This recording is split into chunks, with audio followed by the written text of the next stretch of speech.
This podcast is a production of Unfiltered Studios. If you would like to know more about joining Unfiltered Studios, please visit our website at unfpod.com for more information. In 1995, two of the hottest comics in America, Bob Odenkirk and David Cross, teamed up to create a show that would go on to redefine comedy in the 90s. Hey, who wants a banana? The Bob is not a person. The Bob is pure light and energy. Why would God let this happen? They called it simply Mr. Show with Bob and David, and it seamlessly combines cutting-edge sketch comedy, remote segments, and a live taping night. Oh, now's not a good time, really, for that. Rolling Stone magazine called it fast, furious, and funny. The Los Angeles Times called it sharp, and the New York Times called it brilliant. I think they're being sarcastic.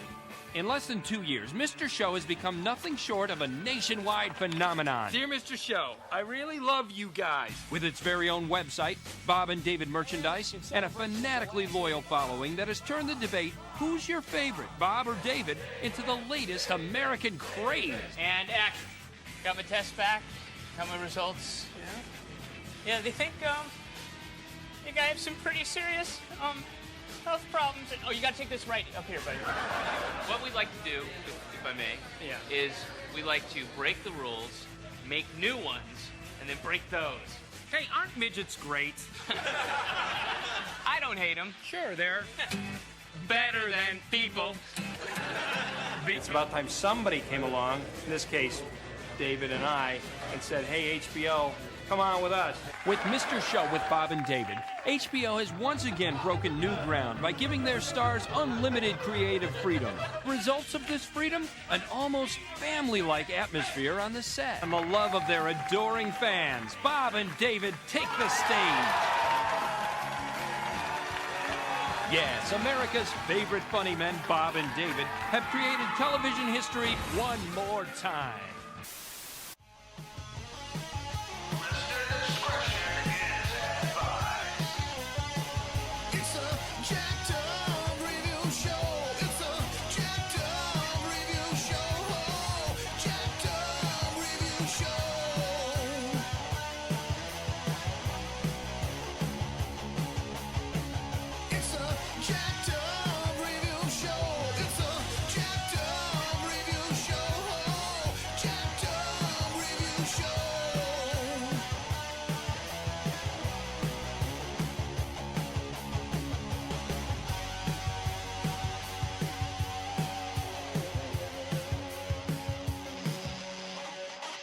Because I figure we'll go through this like in an hour. Yeah. Mr. Show? Oh, I mean, gosh. we can. I mean, so I could talk about that for days. I quote that show every day. Whoa, that's awesome. It runs in the media center at my office usually once a week. Really? Oh my god. Oh, that's great. I took note during the recent viewing, so I have plenty of skits that I know I'm going to bring up, and James is going to piss his pants laughing the minute I mention him. You know how I prepared and was watching the reboot, the one they did for Netflix. See, I totally spaced on it, and then I realized I can totally go for this in a day. It's just 5 episodes. Oh yeah, I forgot about that. I only watched that once. They took episode 3 down because unfortunately, it is It wasn't nearly as bad as what they said it was. It was taken out of context completely. It was kind of like the Community episode where they're pointing out, hey, you shouldn't do that, but Netflix didn't want to take any pressure, and I get it, you know. Yeah. It was funny though. I got a downloaded copy. It was really well done. Yeah, it was really. I thought it was funny. I just know one day we're gonna have to trade each other's movie and cult TV libraries. Oh, absolutely. Well, it's kind of okay. Did you watch? Remember? And I don't want to take it, but remember when Sarah Silverman got busted, like for her show, and there was a episode where she was in blackface. Yeah, I remember that. Yeah, I totally forgot about that. In context, that was totally well done. Like it wasn't anything. When you only show like one clip, yeah, it's going to be offensive. But she was making a point. They saw the punchline, but not the build up. Exactly. Yeah. Yeah. So that was a bummer because it wasn't handled very well on any stretch. That happened to me. Very similar what happened with this Mr. Show thing. Like they really pulled it for like one scene, but if you saw it in the context, it makes sense. But And that happened to me. We have an aunt who's very deaf, and she was watching one of the recent Emmy shows, and she's wondering, what are they saying? I'm like, she's hearing every other word, and it's a lot of the offensive words. It's like, well, the actress is making fun of doing giving birth scene and like I forget which actress it was. It's a very comedic actress, but it was one of those just like, okay, let's rewind. Yeah. Listen. Put subtitles on. Listen. Please. And hear the listen. whole thing. Because you're looking at it and acting like she's lost her marbles. It's like, no, stop. That's the one thing I love about like Monty Python is that Monty Python could do certain things and get away. Like they would do it really briefly. And now you're kind of looking at it, you're like, oh man, that's like. Yeah. So you ever seen the Monty Python where they do the Attila the Hun show? Yes. and Eric Idle comes in blackface going, "Hello, Mr. Hun." He's like, "Hi, Uncle Tom. Well, there's a whole lot of them heaping physicals here to see y'all." And it's like, to be clear, there is stuff out there that actually is offensive, but it's like it all depends on the context, right? Like it's like if you take it out of context, it's if it's satire, especially with satire, there's probably satire is so hard to do. Certainly, the Pythons were all about satire, right? Well, the thing I was just watching recently was I was watching a Little Rascals episode, right? And they give the kids cake, right? So all the white kids get the chocolate icing, and Stymie gets the white icing around. And I was like, oh man, so subtle. So subtle. I definitely think. So, do you think Mr. Show owes more to Python or more of Kids in the Hall? I mean, Python. It's his own voice, but Python. All right, cool. Because definitely Python. Yeah. Especially with how every skit leads into each other and is semi-related. Yeah, I'd agree with that. It was like it's now like, for something completely different. I can remember watching that the first time and just watching it, and I was just watching the one episode, the What to Think episode, right? Yes. So then they do it where Senator Tangle goes, I wish, it's Bob Odenkirk says, I wish, I think he's asleep now. It pulls back, there's a grandfather sitting there sleeping. Says, it's like, with these new books for seniors, it's great to read to our kids. Like Senator Tankerbell, the pixie right-wing senator, Zim and Zam, the pro golfers in outer space, and Bible, the Bible and his silly undersea adventures. Now they're taking capital form. So what they would do is they would just go into these little links, and then it would go into another sketch. And so I think that's what the thing was. It was Python. It was Dave Cross and Bob Odenkirk, basically saying, all right, we're going to do more like what Python did. Yeah, whereas Kids in the Hall always had the sketch, and then the little musical bit, and then the sketch and the film bit and all that stuff. So I think that's and you got to think too. They came out at a time when, there was a big, like, I don't want to see like vacuum in sketch comedy. Gary Shandling kind of opened the door for him, gave him a good word, but at the same time, like every edgy cable TV making of book I have read, and you can find some of this trivia online, Bob and David have been on the record saying the HBO suits didn't understand it at all, but they just let it go. I would hope they get it now. Yeah. I mean, because it was on all the time. I'm going to bet not, and because executives are notoriously good at being completely oblivious to what actually works. I mean, we had they didn't get the Tenacious D show that came out afterwards. Yeah. How many seasons of Friends do we get? 5 a lot more than we should have. The correct answer is plus. Too many. Thank you very much. Thank you very much. So I said the second 5 were just basically the first 5 redone.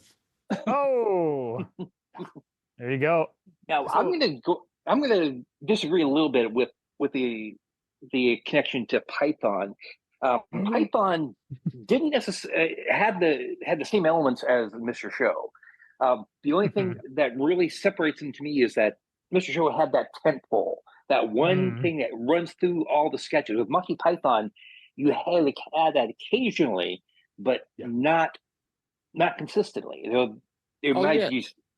So, but the other part of it is that sketch comedy is is really tough to do sometimes. I mean, because you have to have the right script, you have to have the right people, you have to have the right. Yeah. So with the Pythons, you had that camaraderie. You had that the group that wrote together or wrote for different things, and they recognized each other, and they went on to do that. I knew Bob Odenkirk before he became known as Bob Odenkirk. Yes. Yeah.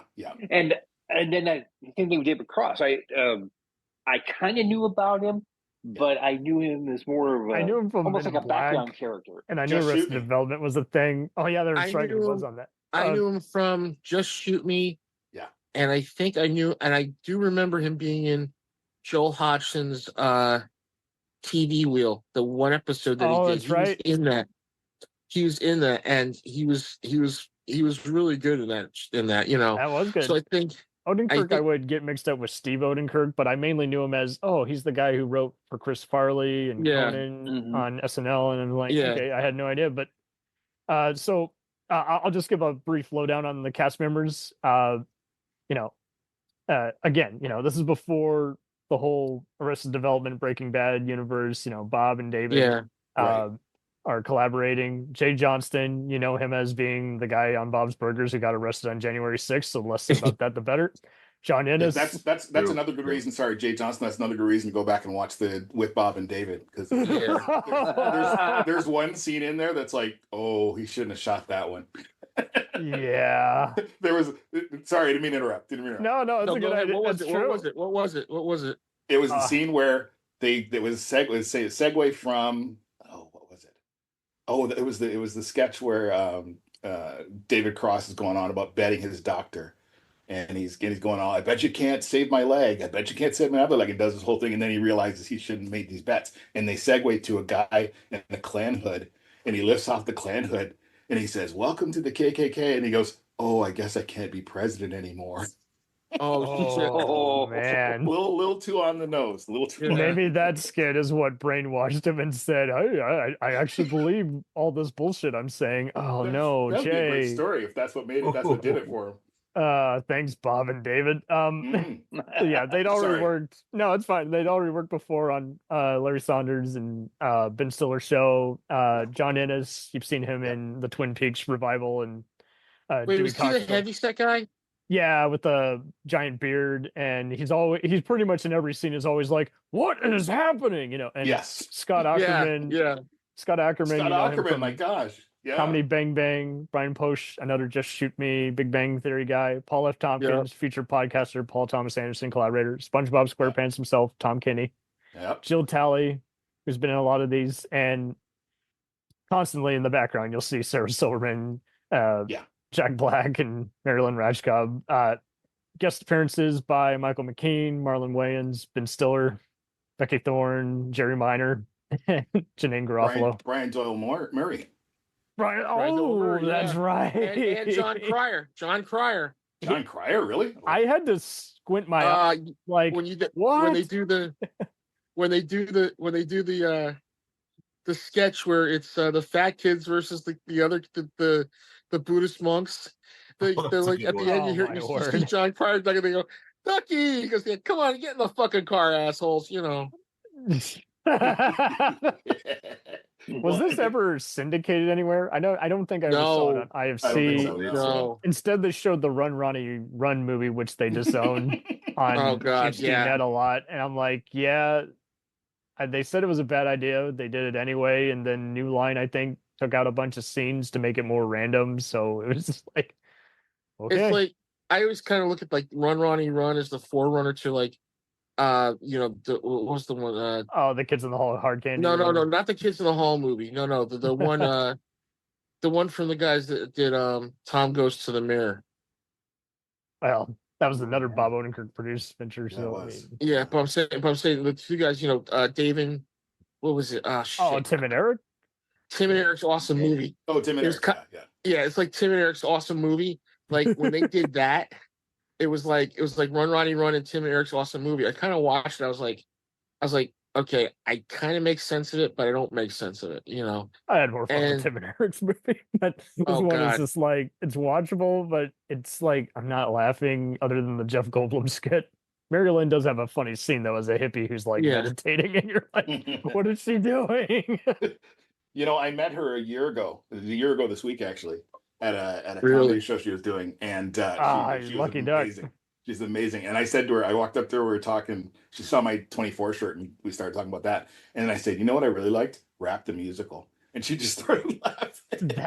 That was like the final episode, second to last episode of season 2. It really is just so witty, and I think so much. I gotta say, I think season 1 and 2 are my most favorite, but season 3 has way more diversity.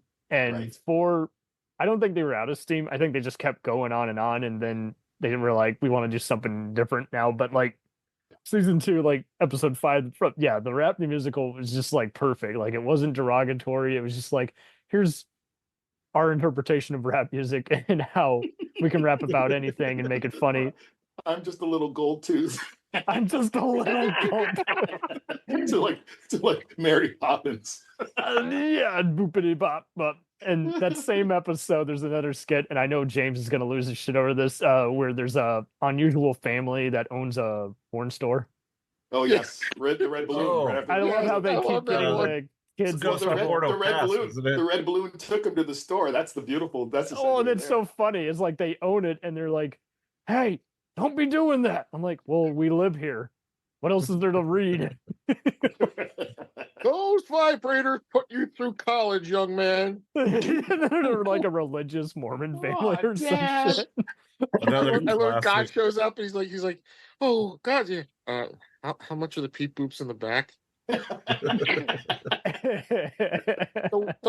one thing that cracked me up was one night when it was on HBO during the original run. I was watching something like they were doing the thing about they were doing the thing, where it was like a takeoff of Sid and Marty Krofft, like they were like Sid and Marty Krofft, right? Altered state of Drugachusetts. Altered state of Drugachusetts. You have this memorized verbatim. When they fucking did it, I fell on the floor laughing because all I can say is the beginning. If you watch the beginning of H&R Puffin stuff, David Cross did the whole thing like Jack Wilde. Billy's just a stupid kid. Didn't know what to do. Oh my word! Hey, Hey, Jenny. Hi, Pop Brandy. And then the flute is a bong. He's like, oh no! What are we doing? We want to order a pizza, but they'll know. They won't deliver. Like, why don't you just pick up the phone? And then the one guy's, I don't know who it is. It's the one guy's dressed up like he's doing like Charles Nelson Riley. Yes. Oh my word. Yes. They went to town with the reality show. There's so many skits where Ronnie is being arrested cop style and they're giving mock interviews. But like even, I mean, season 1, there's like one skit where it's like, here's a movie, but if we were making fun of a blue movie per se, and then it's just wild how they just go from there. Like, and in an internet day and age, if there's a skit that's just too out there and you don't get, just go on to the next one. Like you could easily do an internet clips show, like College Humor editions, and go to the next skit. The skit I loved was when they did the they did the remember the guy who was like, and he says, now this is something you could use. You could do this. You could do So it was like the guy was doing the saucepan thing. Yes. One for Granny, one for Mummy, one for Daddy, one for Little Timmy. Now look, I'm gonna take all these saucepans and throw them. I'm gonna throw them up. I wonder how many hotels they were just trapped in, just watching the worst of the worst like TV, just to get inspiration. Absolutely. Certainly, my favorite, the Burgundy loaf. Oh God, I lost it at that. I seen that one live during the Hooray for America tour. Oh my God. Oh God. They do so many, just like making fun of your stuck-up conservative parents, your hippie uncles. My favorite is the guy who's the explorer. He says, I've heard the lion's roar. It goes up your back, down your spine, settles in the base of your scrotum, and tiptoes up to the top of your penis and tickles it. Oh man.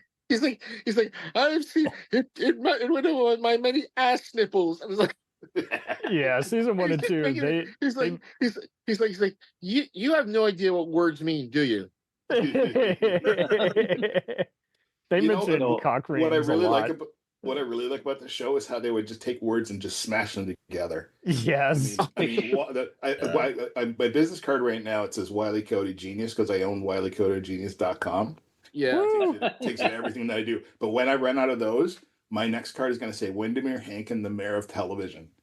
Because that phrase, that's a phrase I probably use every other week. Like, oh my it just word! comes up. Like, what's your name? Windermere Hankin, the mayor of television. It's just they just smash these things together. Wally P. Doyle. Wally, 5 more times.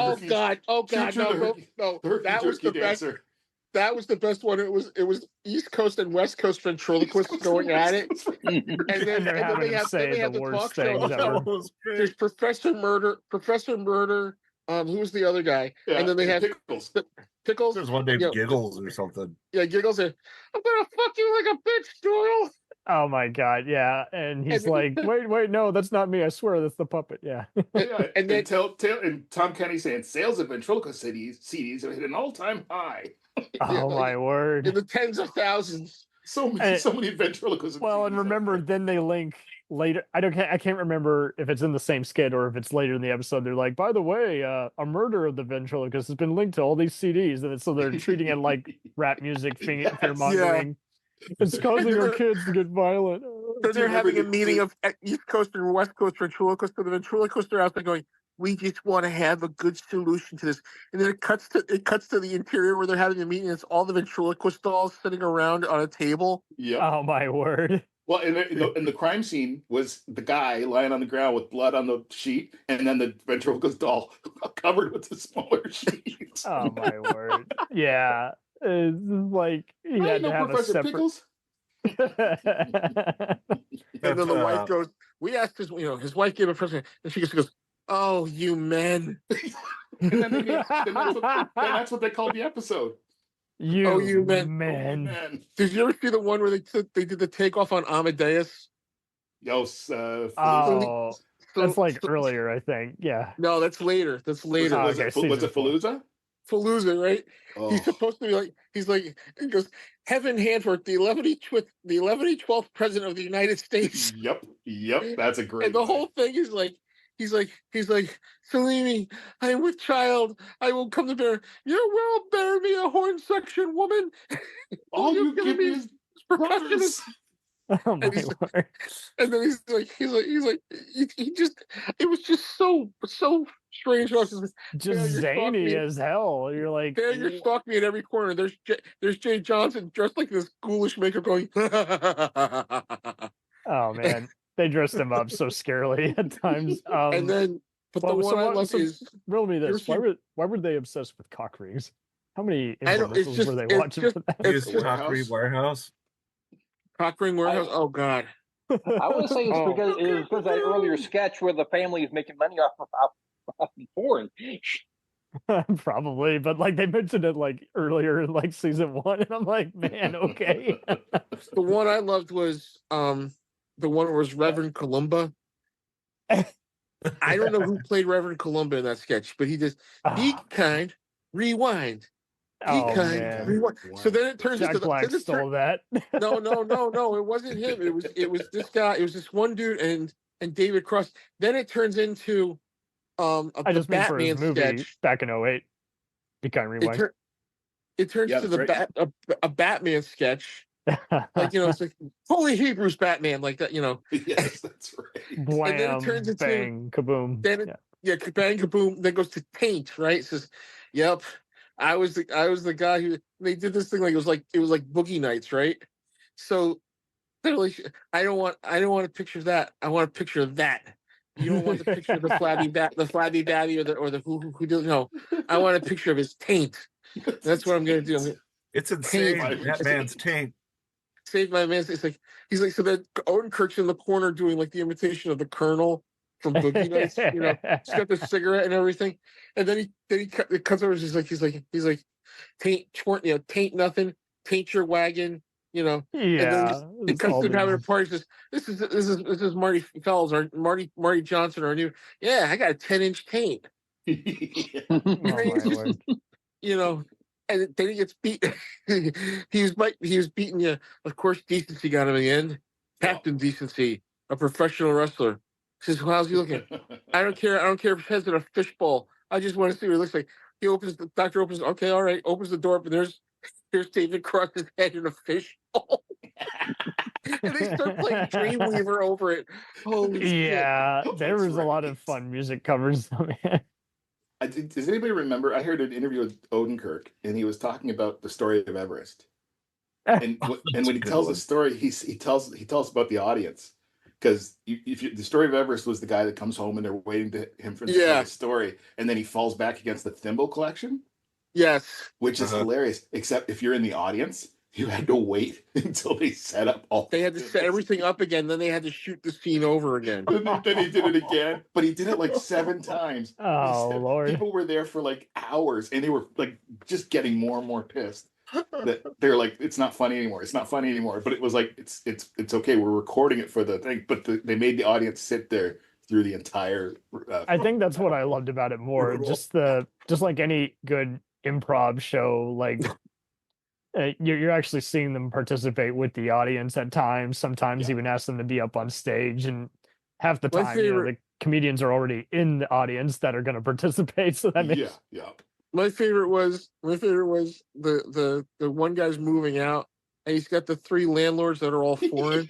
He's like, "I piss on your shit. I shit on your piss. I shit on your shit. I shit on your piss." They have landlords again.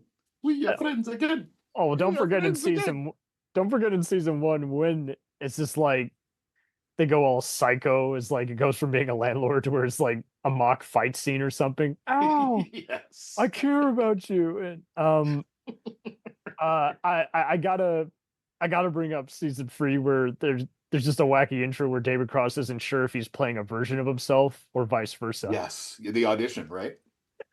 There you go. Yeah. The audition. No. Sit down. That's not all we asked for. Get out.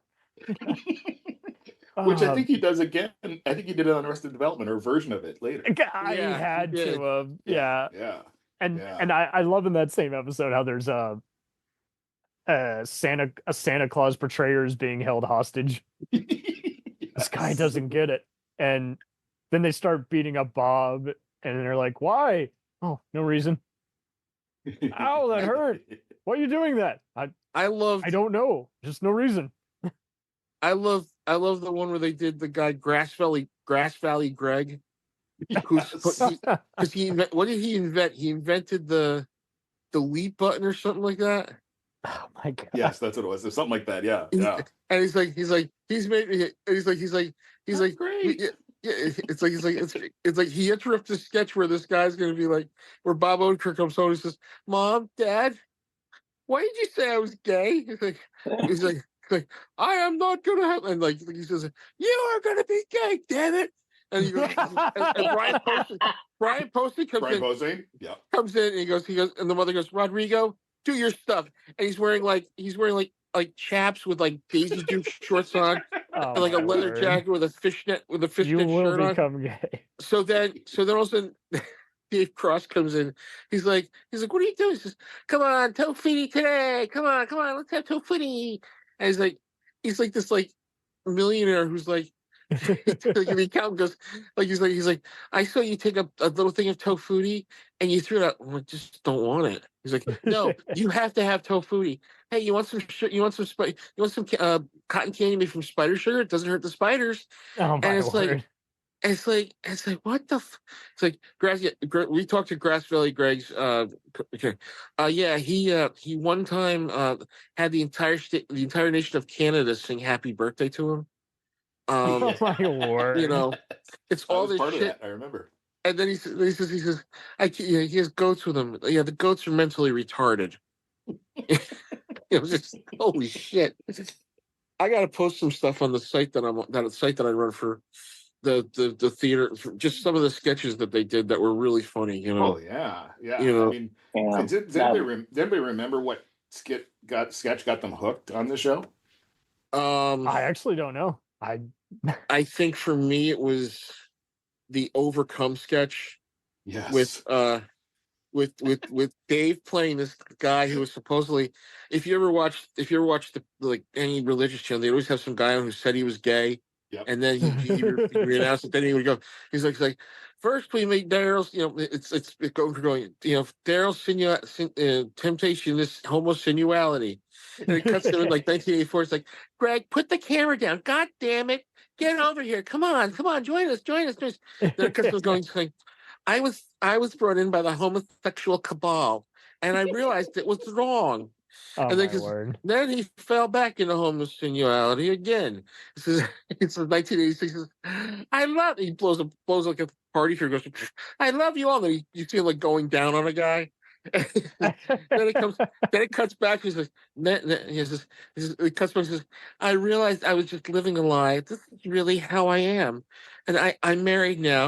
And it's a picture of him and his wife, and it's like him and his wife, who's Janine Garofalo, is wearing like this, like she looks like she's a lesbian, like the atypical lesbian with like short hair and the bad. And then he says, Greg next week will tell us about his descent into sensuality, which will probably take him. 2 months from now, back in again, we'll take him to Rio de Janeiro. And oh my God, this is why I was going to backslide again. It was just such a Rio de Janeiro was played herself on like an NYPD Blue episode, I think, back in like 95, 96. Oh, so exactly. The world must have been obsessed with her if it wasn't Jenna Jameson. Probably. Oh my God, it was just so off the wall. Yeah, it's out of control. I mean, that's the definition of the show, off the wall. Like, you can watch it in any setting. You're like, what the hell is happening right now? Why do I have the TV muted? I got to tune in and rewind. Well, I turned it on in the middle of an episode, and it was the protester sketch. When they're in, Bob and David suck. Give us better seats. See, that was fun too, just to show Girls that leave now. They never played it safe. I got a terrible car. I want a better car. I tell you, the one that kind of hooked me. I watched a few of them on YouTube because I did my research. The one that really stuck out to me, my very first one, was the lie detector. Oh God! That was so sublimely brilliant. I just could not stop laughing every time. But the one that really, really makes me want to go back and watch the show in its entirety is the one where NASA announces they're going to blow up the moon. Oh God! Yes! Oh my God! And the song. The songs were brilliant. We're gonna blow up the moon. Yeah. It's a shame Jack Black couldn't be in that skit. And he was Hank Williams Jr. or something. They make fun of folk and country rock a lot. Did you see the one where they did like the Grammys and it was like? Yes, and he keeps hurling the award and accidentally killing somebody. He keeps killing the kid, like Willis Burton Jr. Yeah, it's supposed to be like Clapton and Brian Wilson, and one. I think. Oh my God! Yeah. Yeah. So one, and just they did the way they would do just the mock TV reporting was just great, especially in season 4 where they have like the reporters go out of their way to get shot so they can become worthy news or something like that. Or the ones on top of the building with the yeah, it's like I'm number one reporter now. I was like, what? No, I love the one where they did the report and like it cuts to Tom Kenny, like says, well, so what did you find out about this? Well, we found they make 10 cents a day. Says, oh, that's a good that's a good thing to know. Next up, those sexy deaf people. What are they really saying? I mean, and they always call it on the spot. Yeah. Yeah. On the spot. I think that's when the guys get lost.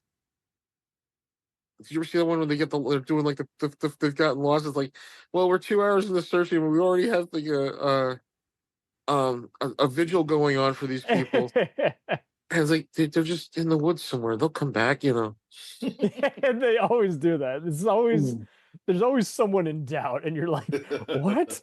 Go ahead. Sorry.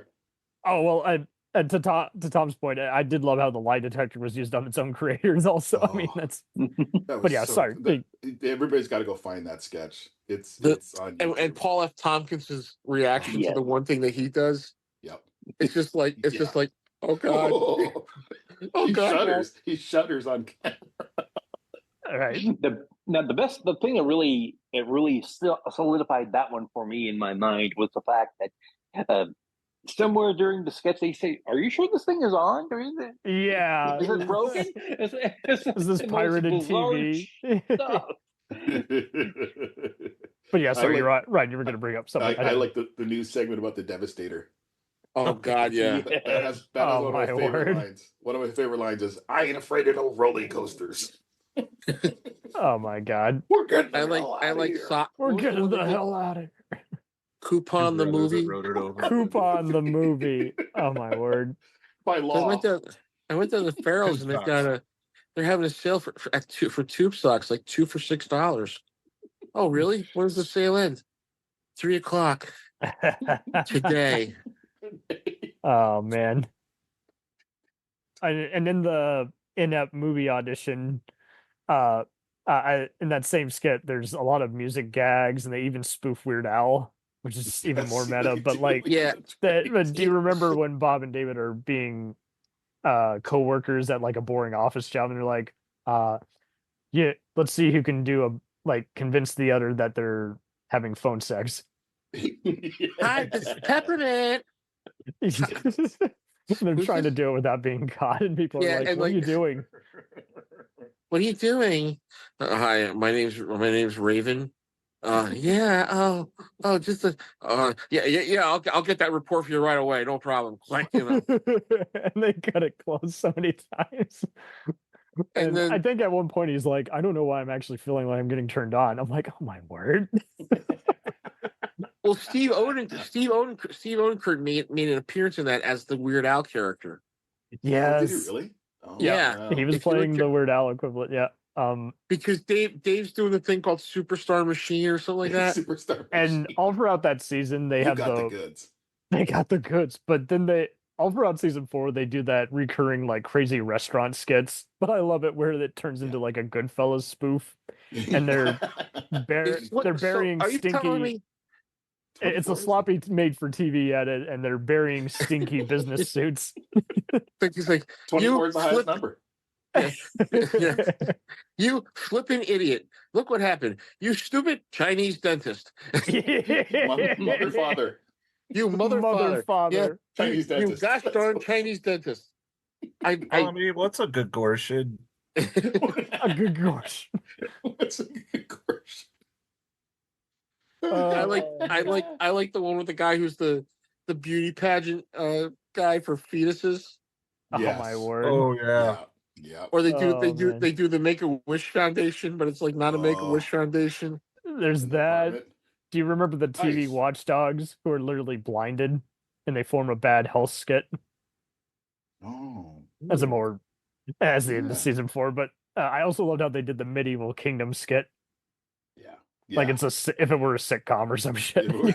Yeah, the mom and pop grocery store that goes up against that chain grocery store. I love that one.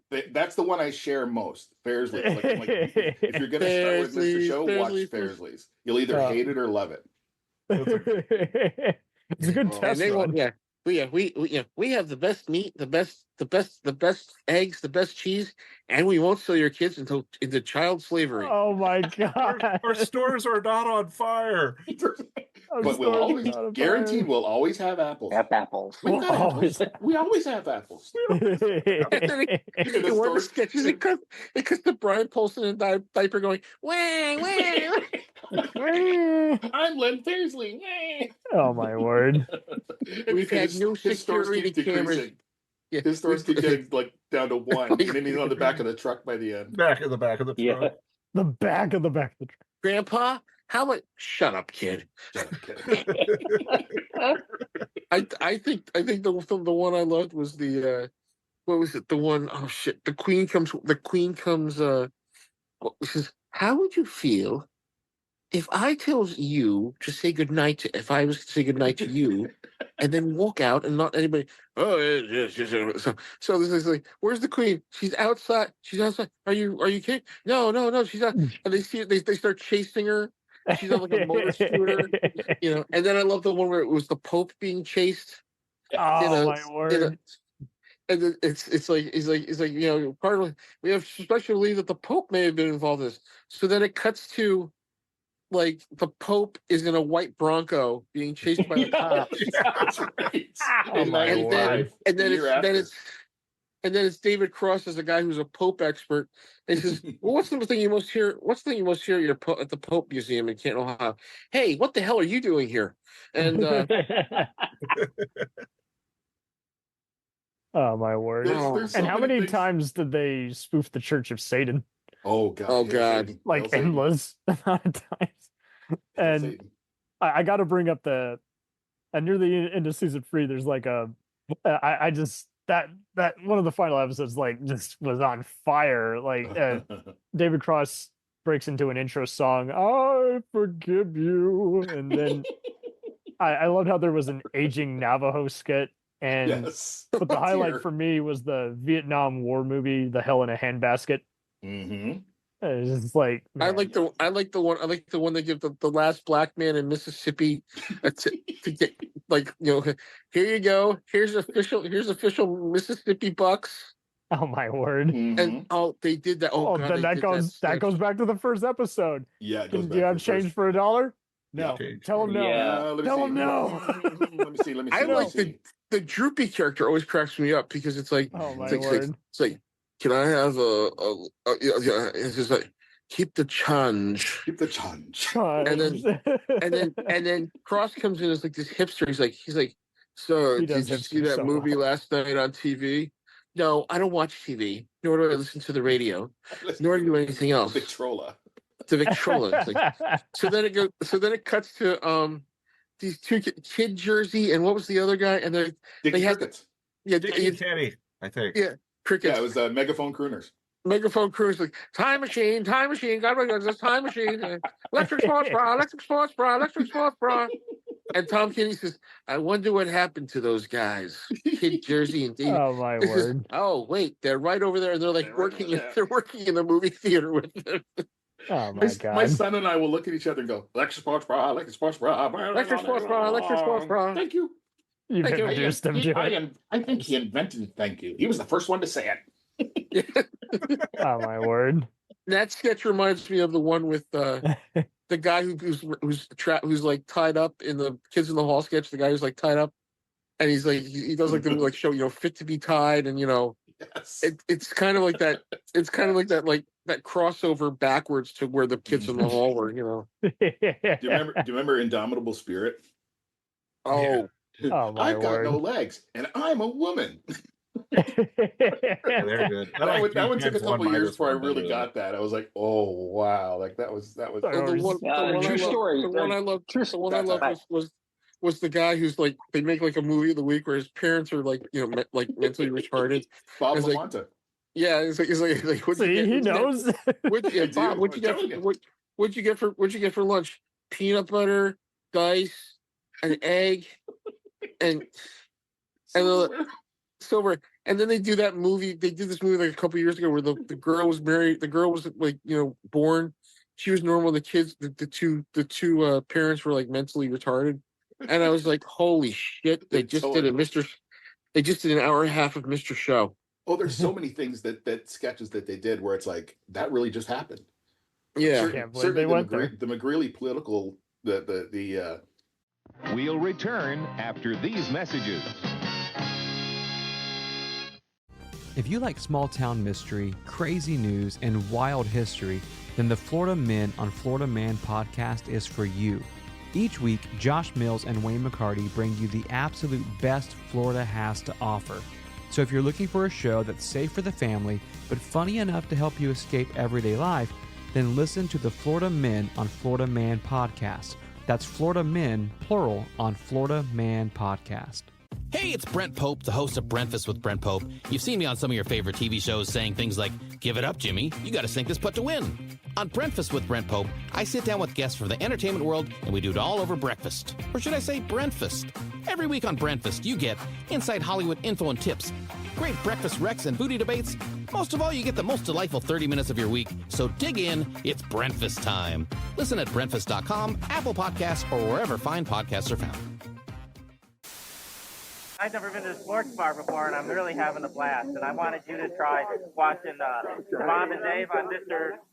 Show, because I've seen it, and it's a great show. It's funny, it's hilarious. You gotta watch it. Mr. Show with Bob and David premieres Friday at midnight, only on HBO. Political ads going back and forth. Yes. That's happened for the last like 15 years. Like, he's terrible. He eats broccoli on Sundays. Oh, that's awful. That's something you should be afraid of. Going back a couple of references ago, I literally had a job once where we had a video about diversity, and they talked about, and one of the people on there he said, "I'm gay and I love dogs." And that, and now that you mention it, it's like that should be something out of Mr. Show. Mr. Show. Oh my It's word. totally Mr. Show. Or Operation Hell on Earth. We're gonna drive it into the middle of the desert. We're gonna play Billy Ocean's Caribbean Queen. Oh my word! Oh, where are you gonna put all? Now, listen, where are you gonna put all the Arabs? We're going to put them in New Arabia over here. Oh my word! Oh, Tom Kenny's hoping that one doesn't surface one day. Oh, that's great. I think that's so weird how he's like the voice of SpongeBob SquarePants. Yeah, who would have guessed? And then I told my nephew, I'm like, he was on a show called Mr. Show. Yeah. And he swore, and he did a lot of great sketches. He kind of swore on Stripperella and a few other ones, but I know what you mean. I love the Global Chem one where he's like, bags. You have tons of bags, but where are you going to put them? It's like, help me. It's like, oh, honey, where's all the bags? I put them in the bag hutch. Huh, no shit. Oh, you think that one's good? You should see this one. Yes, we went to a genuine Ding Dong Burger. Oh my God. Yes. What do you think of these burgers? Oh, these burgers, they're so fucking great. Yeah, they're so goddamn good. Hey, I fed my family of four $120. Yeah, and with the price of beef going through the fucking roof, it's unbelievable. What about you two guys? I brought this cocksucker here to try. Shut up. I'll just eat the fucking burger. Oh my God. Well, what about all the swearing? No, people like swearing now. It's okay. It's okay. You're on HBO. And plus it's Pit Pat. And then well, what about this? And the girl goes, "Hey, lady, I don't come down and slap the dick out of you. Come down over here and slap the dick out of your mouth." What did you say? I just said the new phrase for Grandma Betsy's baking powder biscuits. Oh my word! Wasn't it a man? Yeah, of course. Yeah. Americans, the fastest growing population are transsexuals. They buy and think for two. And I'm like, buy and think. I'm like, oh wow. Yep. Yeah.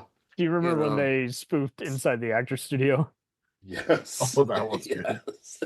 There was even a prisoner moment, I think, where it's like he's about to be executed, and that's the intro to one of the episodes in season 4. which then shows up on Arrested Development, which is crazy. Right. Oh my God! See, everything is like on Arrested Development. Well, the one I loved is Bob Odenkirk doing the voiceovers, with Tom Kenny. He's like, "Okay, Bob. Okay, let's do this one. All right. Void. Yeah, coupon is voided now." Okay. Coupon should not be confused with the disease cancer. It says, Mr. Pickle's abortion clinic. We bring out the kid in you. My Lord. He couldn't keep a straight face through that one. He laughed through that one. I bet he did. Did he write it, or did someone else? He cracks up. And then this one says, Harvard Memory Law School, founded in 1962, 1975, and again in 1981.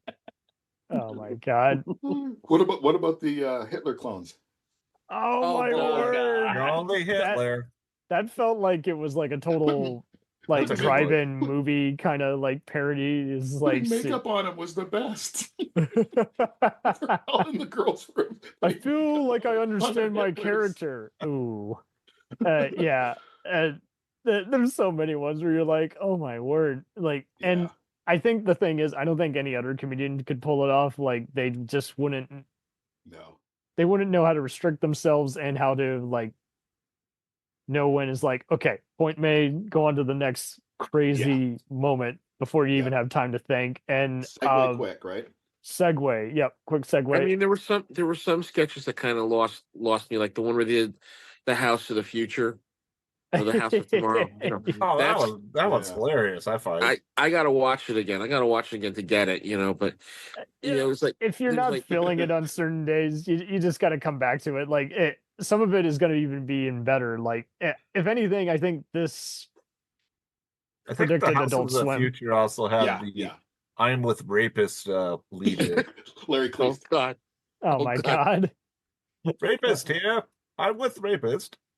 I'm with rapist. I love the new San Francisco People one just where don't they want to buy insurance these days. But I think the one I loved was the new San Francisco one where they did like a takeoff on Disney taking over Times Square. Yes. And it's like they predicted Disney. Hey. They predicted what Disney was going to do to Times Square.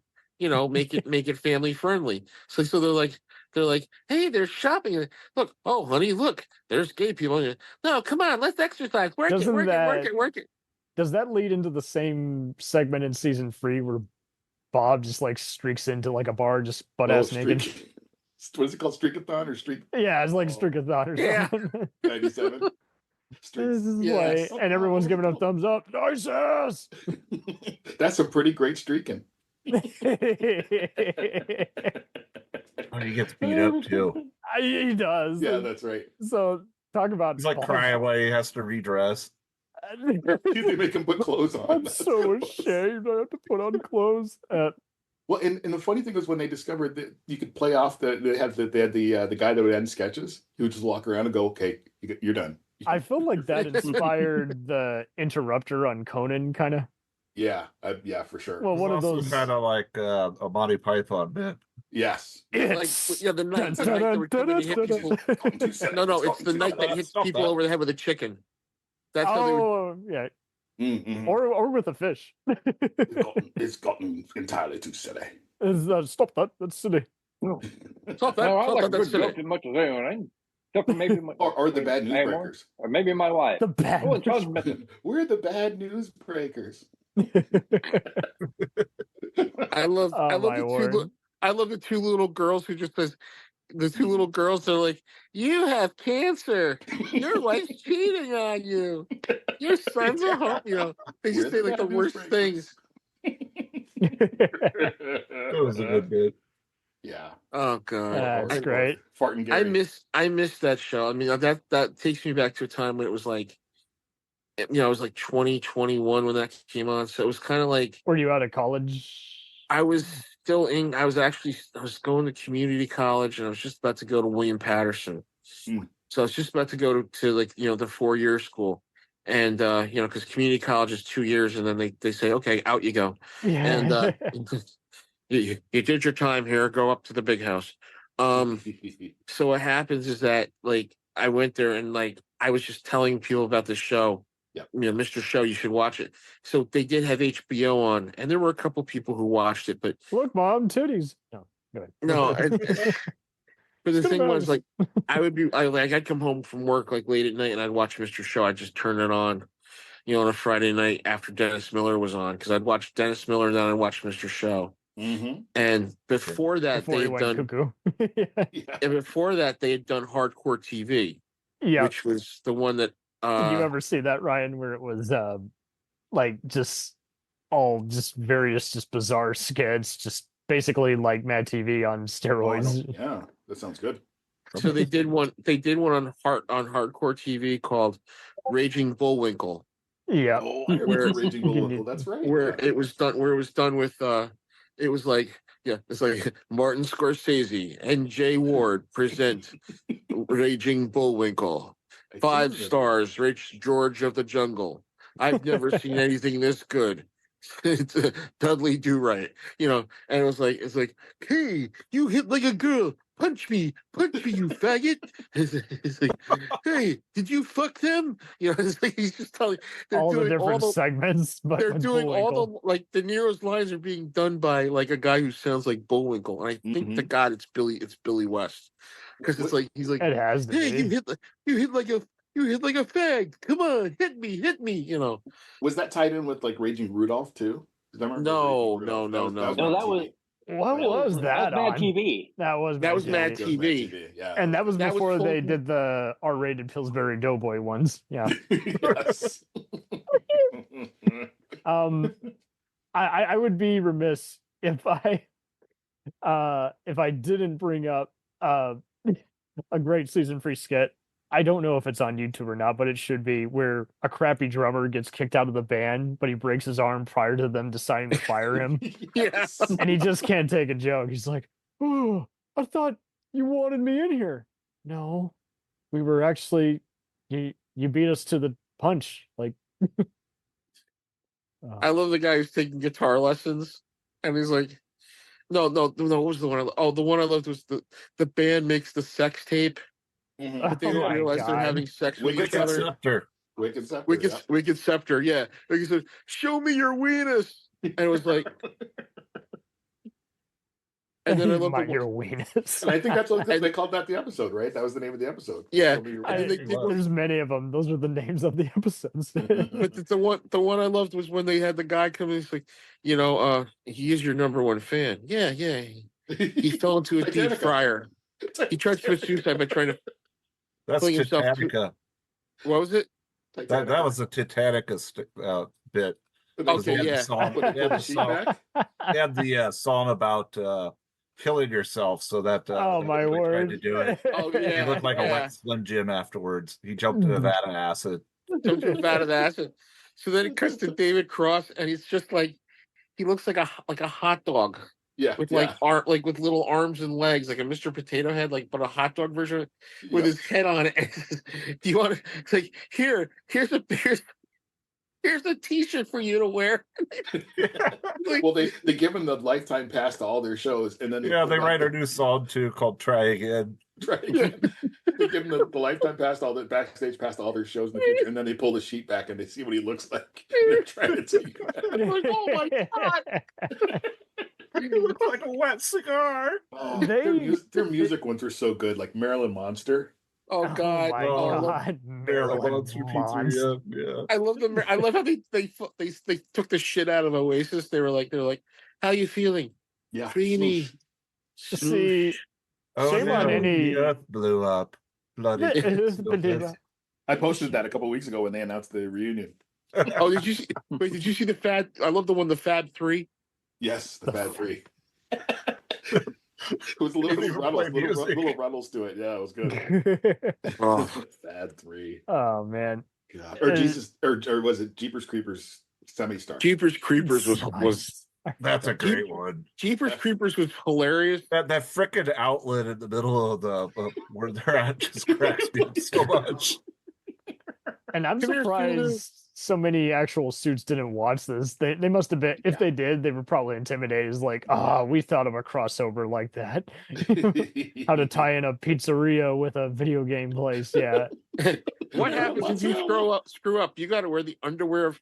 Was it? They got to wear like a bloody diaper. Bloody diapers. Bloody diapers. Oh God! Oh my word! I think that was a first offense punishment. Yeah. What was the one? They have so many punishments. What was the one? It was the guy who was like he had the stick of justice. The stick of justice. Oh my word! I think it was Ennis. It was with the mustache. Yeah, Woodcock. WF Woodcock or something like that. Yeah, he's like WF something like that. WC. Yeah, it was supposed to be. That's a funny bit. Oh, I mean, they would come up with some things where I'd be like, "What the hell are they going with?" But was that the guy that would talk about crime or something? Yeah. I think that's the same guy that Mulaney makes fun of. Mulaney does a whole bit on. It's like Crime Stoppers or something. Yeah, on John Mulaney. Yeah, where you come and scare the kids, like you go to a high school and scare the kids out of crime. Yeah, I think that might have been. Start shaking a stick around and beating it off. Oh my God. Well, you want to know something funny? Like we had one of those in high school or grade school. We had one of those guys come in there. Like this one guy comes in, he's like, "Yeah, I did 5 years for killing a man," and like everybody in the crowd is going like, "Whoa, like wow." I'm going like I'm thinking to myself, "Okay, how did you do it?" Yeah. Give me details. Prove it. He's like then the one guy goes, "At first I got into drugs. At first I got into drinking, Then I got into drugs, and I started robbing people. I robbed my own family. In that order. I robbed my friends, and then I got into jail. Right. Let me tell you something about jail. I was fresh meat when I walked in there, and like everybody's going, fresh meat? What is it, a butcher shop? my buddy goes, Jesus, fresh meat. Must be a nice place. Like, no. Let me tell you what happens. And he says, we don't need to hear what happens. Okay, fine. You know. But they used to do that. They used to have like a scared line. Yeah, they used to do they're scared straight. They used to do scared straight for like all the tough kids at school. Yep. Yeah, and the tough kids would come back and be like, that ain't nothing like my old man told me. I'm like, oh, Jesus Christ, you're gonna go real far in life. You know, Real. Oh, they always did any like business meeting just to a T. It's like, I wonder if an actual business executive has come up with something that inept or dumb. Well, I work for a company where everybody comes up with things that are inept and dumb, and they're usually implemented, and then we realize they're inept and dumb. Yeah, I usually find when those type of ideas are recommended and some people back them up, they usually get implemented, and then they don't go very well. Makes an ass out of you and me. Yeah. We'll do that, no problem. Yeah, that's no problem at all. Yeah, we'll do that. Yeah, that sounds great. That sounds great. That's great. That sounds great. I'm a yes man. Well, you know what's interesting too is watching the Don Pratt ad and then watching Better Call Saul. Yeah, it probably that's true. I mean, or Van Hammersley too. Van Hammersley. Oh God, I get vibes from. I wonder. I'm sure the Breaking Bad guys were Mr. Show fans, but I wouldn't be surprised if that inspired the German chemical engineer on that show as well. Probably. Oh, probably. Yeah, I would think so. He has that kind of vibe of like Mr. Show or Tim and Eric sketch. Like, I think that's why he was hired. I think somebody was a Mr. Show fan. It might have been Vince, the guy that came up with Breaking Bad, because it didn't make sense. Remember how it didn't make sense at the time that they hired him to do anything? Yeah, right. What's the guy who writes all the funny episodes on the X-Files? Who knew? Yeah.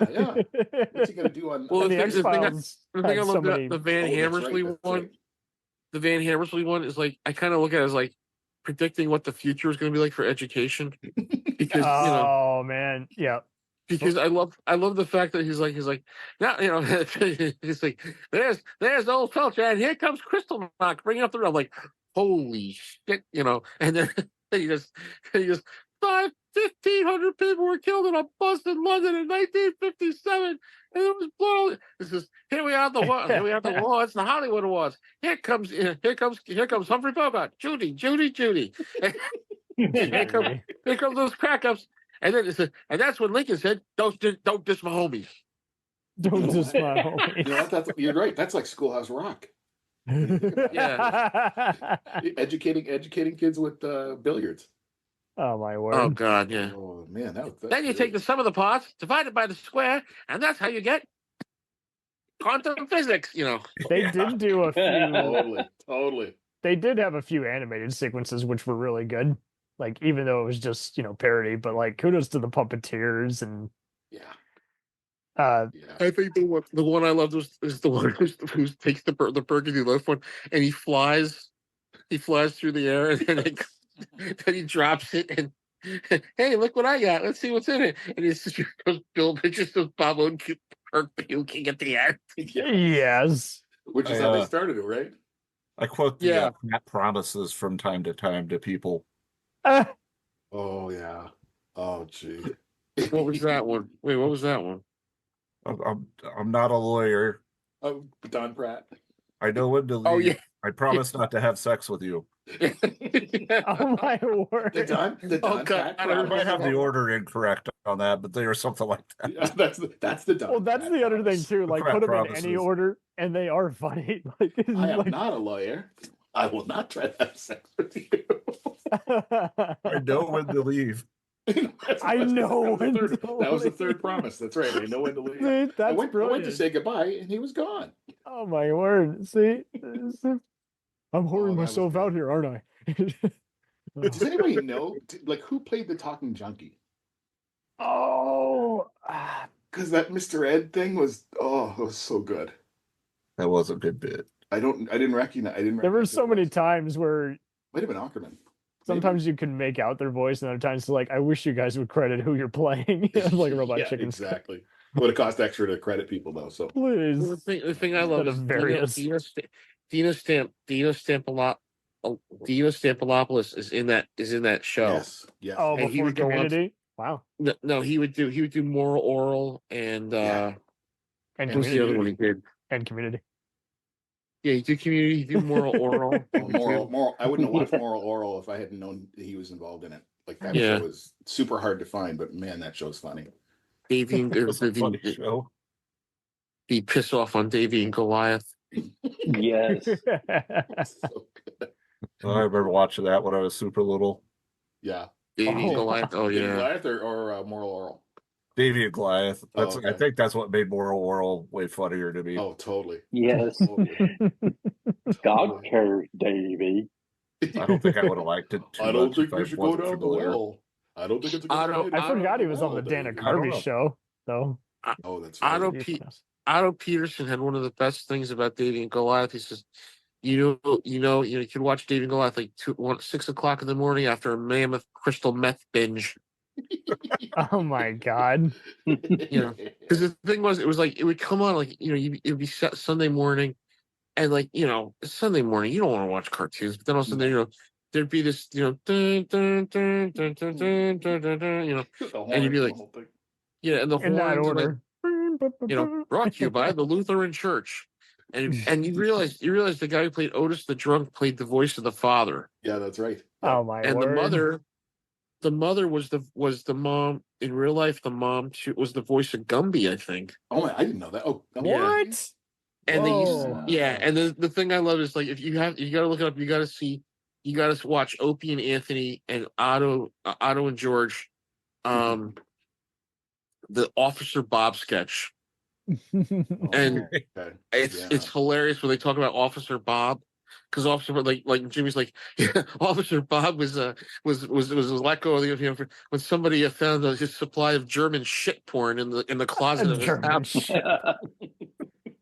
Had pictures of him in assless chaps, and I was like, holy shit, Well, you know what? You're right. I think David and Goliath was done by Clokey that did. Our Clokey did Davey and Goliath. What? So yeah. Yeah. Right. They wanted somebody who could It all comes around. And you've all seen Gumby the movie, right? Yeah. Oh, that movie's so out. It's like Mr. Show out there. I've watched Robot Rumpus on Mystery Science Theater 3000. So that just squares my breasts. Who do you think would have been perfect for like Mr. Science Theater or Retrax or Cinematic Titanic? What for? Like any of these Mr. Show. Oh, pretty much all of them.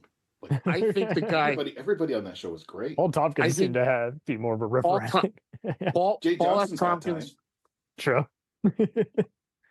Jay Johnson's got time. Yeah, 10 to 5 and 5 to 10. It'd be funny if they put him in a Purge movie and he was like the first guy who dies or something. Now you're going to be the first one to get killed by who? A cross. One of the crazy people you hung out with. One of the crazy people you don't like. It'd be funny.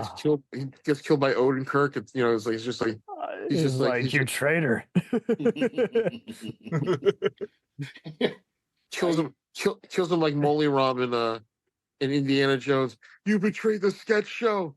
You betrayed the players. Wow. I got to bring up the Netflix reboot show. Like, they went to town just having. I know you practice law, Ryan, but it's like, what do you think of all the constant like Judge Judy type parodies? Oh, it was hysterical. It's brilliant. Like, it's really. They have Bob. Again, when you remember that he's been solved for a couple of years at that point too, right? Like, 2015. Definitely influenced. It's like they had Bob as a UFC guy. And Brian Potion, who's the victim, who's more hostile than he is. And so he just keeps knocking him out. Oh! And Bob's like, I didn't do anything. Well, do you remember the bad cop sketch? Yes. And it's like, dude, this minute. is like the most inept interrogation I've been a part of. What are you? And it's like, then they start pointing guns at each other. It's like, whoa, put our guns down. Shut up. And Doesn't You're he the leave? prisoner. Doesn't he walk out at the end of the? He walks out because they've had a mental breakdown. They're like, I don't even know if I'm the good cop anymore. I love that one. That felt like the old show. Like that. There were a couple. Yeah, that Certainly, was Heaven is Totes for Real is definitely like classic Mr. Show sketch where the kid gets on. He's talking about all the people he saw in heaven. all in heaven. Yeah, there was a Middle Eastern sketch, and they a had guy named Adolf Hitler. What? Oh my god.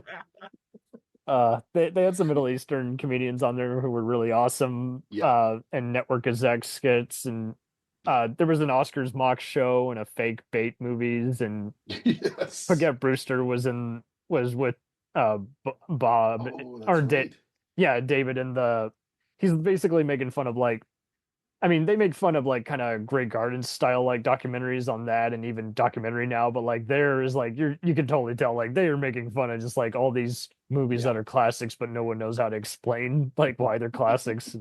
Yep. There's a Shark Kitchen, a reality show with a dishonest contestants, and Marilyn was in that one. It's funny too because I would compare the reboot show to the Kids in the Hall reboot they did 2 or 3 years. Oh yeah, like that kind of let's just kick Amazon while they're giving us money. Yeah, it was awesome. Sure, Amazon, you can take us, but we're also going to make fun of you. Do you think Keegan Michael Key was amazing as the bad cop pulling him over? Yes, oh, you think you're funny, huh? That was a good sketch. I thought it was. Then he was in the fifth episode too, and another bit where it's just he's just finding other reasons to get pulled over. It's I'm urinating right now. But the final episode was just amazing because then they showed what an actual writing session is for them. And they're saying it out loud, and Bob's cracking out while he's typing it up, and he's don't say that, I can't say that with a straight face. Yeah, I mean there were some sketches. I mean, I liked it overall. I don't know if I'm so biased. I don't think I wouldn't have liked it. But it's okay to be biased there. But the resolution sketch where they're all talking about their resolutions and what they're going to do. And the one guy's I finally decided I'm gonna move to Hollywood and make big budget movies. Oh, great for you. I'm finally gonna do this. And the one guy says he wants to stop eating red meat, and they looked at him like he was crazy. Oh my word. You love red meat. I'm gonna fly a space shuttle. Oh, we'll support you any way we can. I'm gonna stop eating red meat. I don't know if we'll be able to pull that off. The one I loved, Mr. Show sketch, and a lot of people I still think it's just off the hook, is they have Michael McKean show up as the professor, and they do it it's like a law class. Oh yeah, it's like a law class, and the one girl goes, Damien, this is for you, and then Paul F. Tompkins goes, it wasn't a chicken, it was a baby. I think that's probably where the idea to use them as brothers for Breaking Bad, Better Call Saul came from. You're probably right. Yeah. Oh, with McKean. Yeah. Yeah. Which was a brilliant choice. He appointed Odenkirk's character to head the class while he went to go do something. I mean, I'm sure an average comedian was already a Spinal Tap fan. That was a brilliant choice to bring him in on that. That. I'm not necessarily a Breaking Bad fan. I my wife's watched 3 times through. I know enough to watch it, but Better Call Saul I've watched straight through a couple times. That shows. My co-host was the same way. He was I can't stand the drug family, but I like the crooked lawyer who's having to deal with assholes. That's fun. Yeah, for sure. Yeah. Did Vonnie's mustard mayonnaise come out? Mustard mayonnaise? No, I don't think we did. Oh my word! Oh god, that's a great one. Let's get the hell out of here. Mustard mayonnaise. Oh god. And you know what's weird? Wording mayo will expire before mayonnaise or mustard. Sorry. I saw a commercial for something that was just like that, and I was like, they totally stole that from Mr. Show. Yeah, that's what I thought that too when I see that. Maybe someone must have finally gotten it 20 years too late. Come on, let's get out of here. I'm rescuing you from this. That Abraham Lincoln character, that just cracked me up. Oh my word. Or when they come over to see, remember the sketch when they come to see the new baby? That's David Cross. What's your name? Ty McGinty. Yeah, it's Ty McGinty now. Oh my god. Oh, let's show us the baby you've adopted. He's our age. I love the one where like he's like, slave, come here, slave, come here. You know, he's like, I'm going to eat glass. I'm going to eat all the glass in this. He's like, Oh my word. Glass. He's like, slave, I want you to put this banana up your ass and walk with it. Oh my and old Kirk's the priest like, I must do what I must do. I have lost a bet, and I was.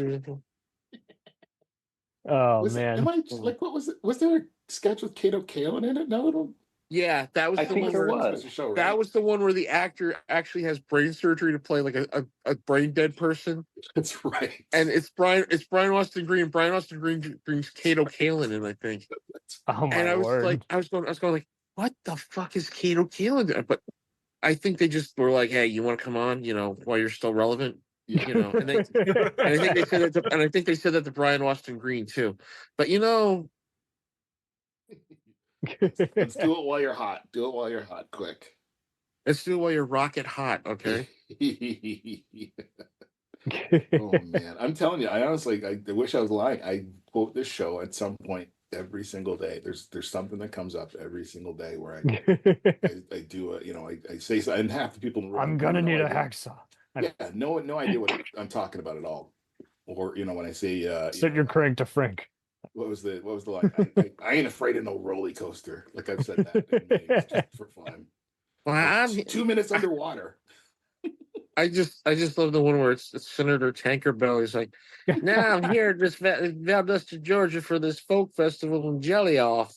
And what are you doing? Well, I'm old Spindler, and I'm here to tell you the old story about old Limberlegs went walking down the creek. So I got he's like, now why does Mr. Limberlegs have no clothes on? I find myself aroused and titillated by this. I mean, look at this. You've got women dipping wax, you know, women churning butter. It's like I'm on a I'm on a prairie pornographic. Shut this thing down. You know. You did it perfectly. They do accents really well, even though it's just a spoof. God, that was good. I wonder how many people they knew from like Tennessee or Arkansas. Well, I know Cross was in Georgia because he was like, right, yeah. And I know Mary Lynn was dating him around that same time, and she came from a very conservative family and became pretty liberal years later. And so it's just wild how like they all had an unusual upbringing. When I saw her parents were like in the second row, and her show is blue. Oh wow! And every once in a while she'd say, "My parents are here listening to all this." Like it was really funny. But yeah, they were dating at that point, and then I think she stayed on after they weren't for a while too. Yeah, he married Amber Tamlin, I think, not long after. Yeah, that's right. But the thing and she co-starred with Bob in Girlfriend's Day, that one Netflix movie. Oh yeah, that's right. Oh yeah, I forgot. Yeah. So there's this thing that cracks me up the most is like when you watch it and you think about like Odenkirk and Cross now, how they're like, you know, Odenkirk is now, you know, so weird seeing David with a beard. Highly praised. He's being highly praised as like an actor, and you know, he did that movie where it was where he was the guy who just beats the shit out of people. Yeah, nobody. Yeah. Oh, nobody, which I love. Yeah. And you see David now; he's very like, you know, he just makes fun of everything and everybody. Yes. Yeah. And you know, I love when he talked about the bit about. I watched him. I listened to him one time when he was talking about like getting the shot for COVID.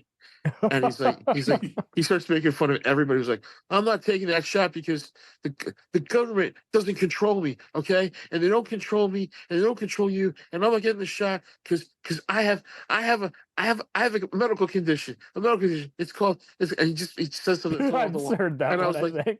And I was like, holy shit! He just nailed everybody I know who was like vehemently against, you know, the whole, you know, taking the vaccine. He summed it all up. Is like, you know, well, how many excuses can he come up with? But like, you know, I mean, I think he was one of the few comedians who never got in any political hot water. Like, it was just so funny. Like, I remember post 9/11, he had a funny skit about the stupidest thing Larry, the cable guy, once told him. And I'm like, Larry, that's not how this shit works. Well, he was the guy in his stand-up right after, like, I want to say 2000, end of 2001, where he talked about the week there was no football. I was like, I've always loved his stand-up. His stand-up is just like He just comes off as an everyday guy trying with just very unusual wit. You're just like, yeah. Well, I think part of it too with the both of them, Mr. Show was like when people would say, "Oh, that's offensive," but they offended everybody. Like South Park. I make the comparison to like 24, where people say, "Well, yeah, they're just picking on one group as terrorists." No, everybody, every nationality was a terrorist at some point on 24. In the same way, like Mr. Show just hit everybody. Like it was just X-Files. They called it everybody on stuff. X-Files, similar making fun of televangelists. South Park. South Park, yep. South Park, definitely, yeah. It's the anti-cartoon. You can't really blame one, right? Because they hit everybody at some point right across the board. Like there's offensive stuff all the way across. The Daily Show, I think, Equally once offensive. said it best. Is like, don't worry, we'll get to you. Yeah, exactly. Give it time.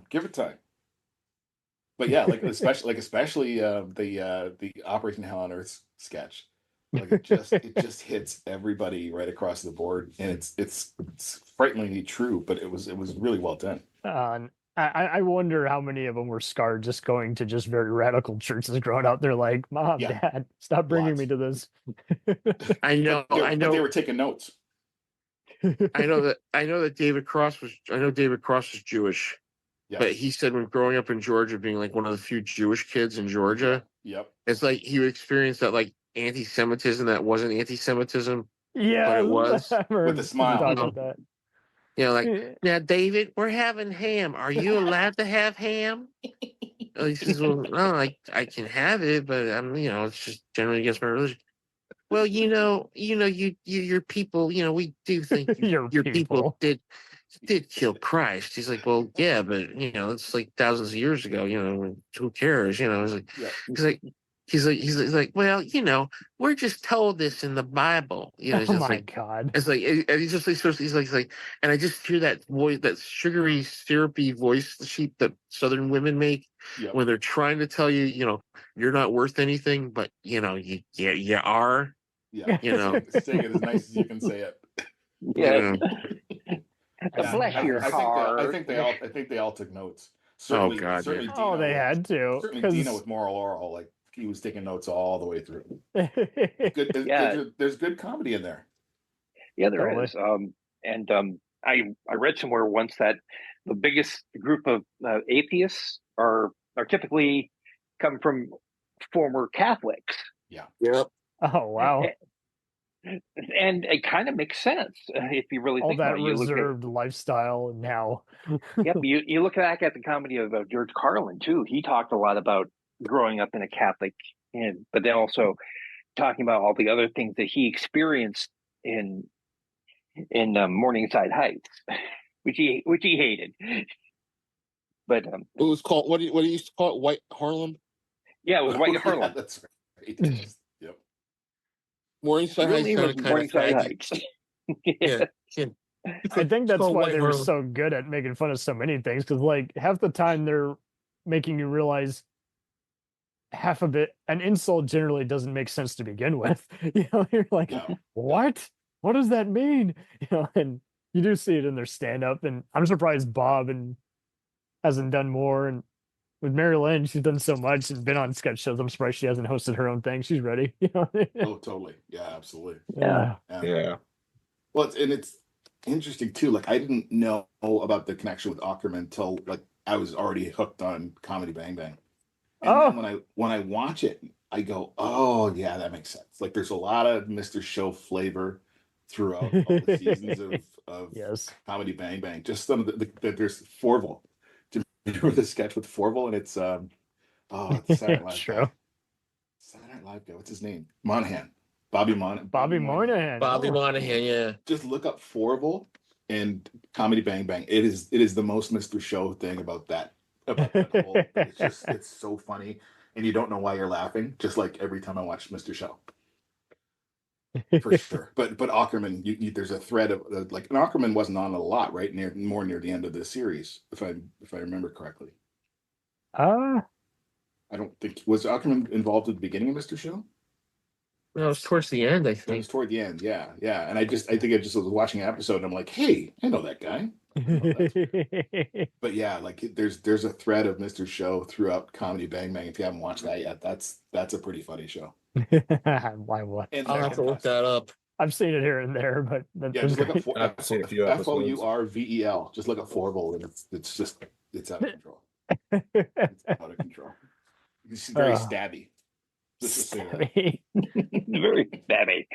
But they've all gone to do like really cool things. Like when you kind of look at the list of people that were involved with Mr. Show, it's like if I see somebody's name on it like that, I'll watch it even if it's not, because I'm like, oh, Paul F. Tompkins is on something. Okay, I'm gonna check that out. Yes, he's hosted so many. Champion the Drinker. Champion the Drinker.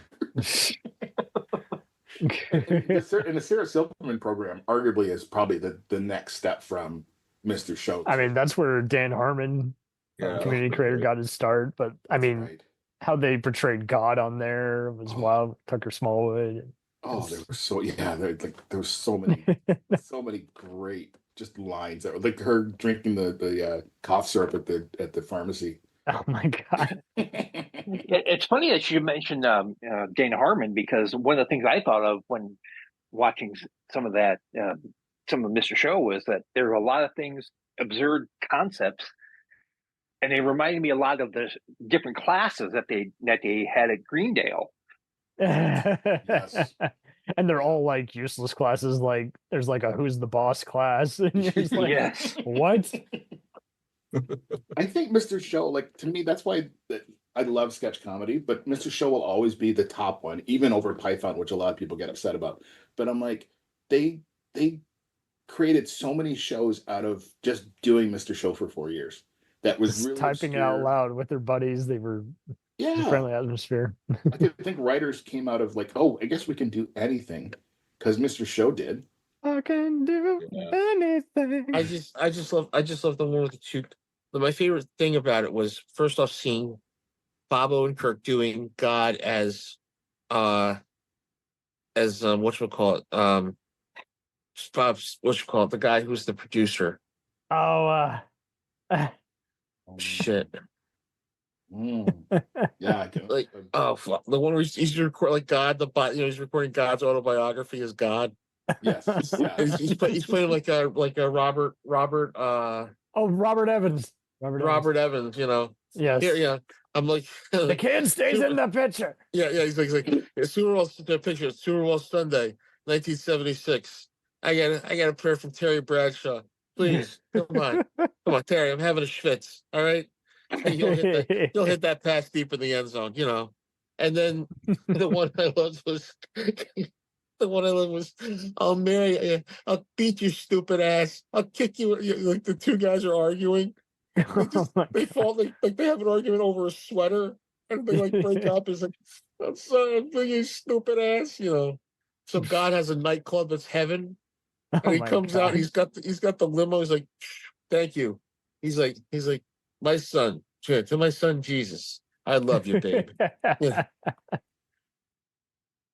That's one of the best. I think that was one of my favorite. And the one with the guy talking about the monster party. You know, Dr. Demented. Dr. Demented instead of Demento. Yeah. Yeah. That's good. Oh, man. Oh. Know your rights. Know your lefts. Know your middles. Know everything.